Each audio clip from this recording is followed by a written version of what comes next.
भाई कैसी लगी? आगे स्वाद। यही कहते हुए नजर आ रहे हैं कल्कि के मेकर्स कुछ समोसा क्रिटिक्स को।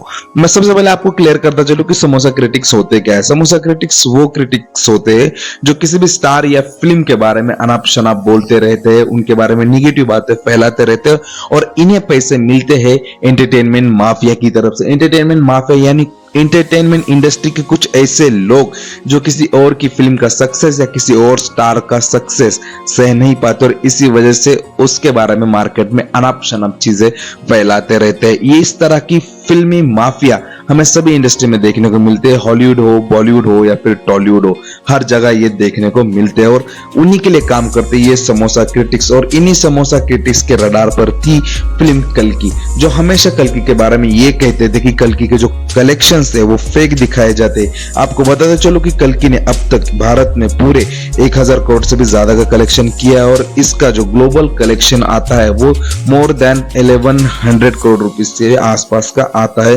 तो सोच सकते हैं ये फिल्म कितनी बड़ी सुपरहिट फिल्म बनकर उभरी है।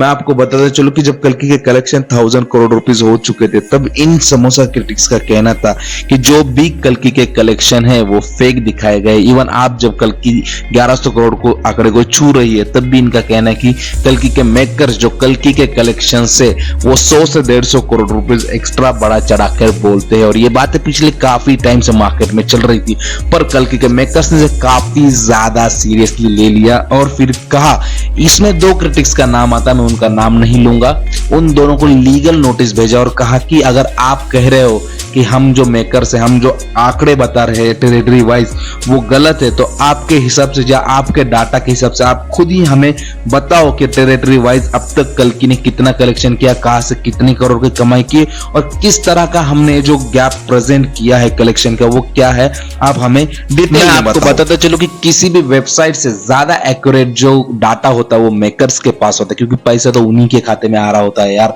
तो वही बता पाते कि प्रॉपर कहां से कितने करोड़ का कलेक्शन हुआ है। पर ये जो कुछ झंडू लोग हैं जो मार्केट में अफवाहें फैलाते हैं तो उनको एक काफी तगड़ा सबक है और इस लीगल नोटिस में ये कहा है कि अगर आप इस गैप को अच्छी तरह से प्रेजेंट नहीं कर पाए या आप इस चीज को अच्छे से कोर्ट में प्रूफ नहीं कर पाए कि हमने जो डाटा दिया है वो गलत है और आपके पास जो डाटा है वो सही है, तो आप लोगों को कंपनसेशन के नाम पर कल्कि के मेकर्स को 25 करोड़ रुपीस देने पड़ेंगे। यानी कि 25 करोड़ रुपीस और ऐड हो गए यार कल्कि के कलेक्शन में। क्या आपको लगता है इन भिखारियों के पास 25 करोड़ रुपए भी होंगे कल्कि के मेकर्स को देने के लिए? क्योंकि ये चंद पैसों के लिए तो किसी की भी बदनामी करते और इस तरह की चीजें करना सही है या गलत, या फिर कल्कि के मेकर्स ने जो इनके साथ किया वो सही है या गलत, जो भी आपकी राय होगी नीचे कमेंट करके बताइए।